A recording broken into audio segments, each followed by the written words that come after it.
So nirasta nishesha sankalpa tasmin sthitim eshyasi chet. If you are able to remain totally free from all the thought formations, when it is possible? When we are not identified with the body. See, after body identification only the thoughts start erupting. In deep sleep, there is no body identification, no thoughts. The same state, if we are able to attain in the waking, then according to yoga it becomes a samadhi. But according to Vedanta it is not necessary. Then inquire to whom the thoughts are coming and what is the cause. So we will come to know it is every thought has origin with the seed of Mr. Somebody. Unless there is a somebody, there cannot be a thought. Nobody has no thoughts. That is why they say nobody is happy. Yes, nobody alone is happy. Somebody is always miserable. See, friends. So how this somebody was born? After body identification. Now go one step further. Can we stop body identification? This question is like, can we stop our reflection appearing in the mirror when you are standing in front of the mirror? Answer is no, we cannot stop. Then, similarly, body identification cannot be stopped. Then what to do? What we do, what the bird does. This is the only difference. We look at the reflection, but we don't take ourselves to the reflection. In the same manner, yes, we are identified with the body, but we are not the body. See? And therefore, real spiritual practice begins to get out of the bhutakash. One has to work on this. Two things we told again and again. With things, possessiveness, accumulation, desires, likes and dislikes with the things, and with the beings, expectations and relations.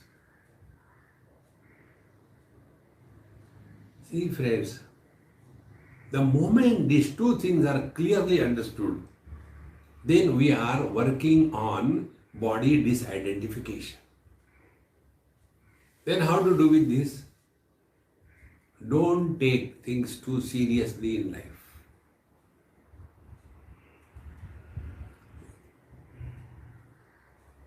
Therefore, tasmin nirasta samshesha sankalpaha sitim eshi chet. Chet, if we are able to understand this principle, that when body identification happens, then only this bhutakash becomes operating. When the thoughts are troubling, we are in the chittakash. So where are we living? We are living in two spaces. Bhutakash at a gross level and chittakash at the experience level. I have these things, I don't have these things, these are my relations, these are my enemies. This is bhutakash. Because I don't have these things, I am miserable. Because I have this thing, I am miserable. See? Because of my wife, I am miserable. Because of my husband, I am miserable. So two aspects of our experience. One is the field of experience and second is experience of the field. So the field of experience is contained in the bhutakash and the experience of the field is contained in the chittakash.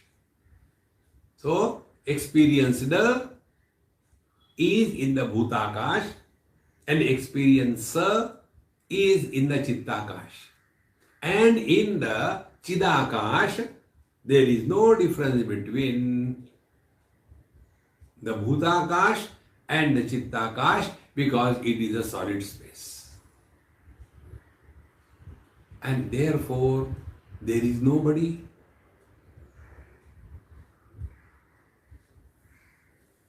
Tasmin nirastha samshesha sankalpaha sitim eshin chet. Then sarvatmakam padam tattvam. Then what will happen? When we thus come to this experience of being Chidakash, then sarvatmakam padam, then everything is in me, but I am not in anything. See? Maya tatamidam sarvam jagadam vyaktamurtina masthani sarvabhutani na chaham teshvavastitaha. Gold says, all the ornaments are in me, but I am not in them. Ornaments are born, I am not born. Ornaments keep on changing, I don't change. Ornaments are many, I am one. When ornaments are dissolved, I am not lost. Ornaments are lost. See, friends. Sarvatmakam padam tattvam.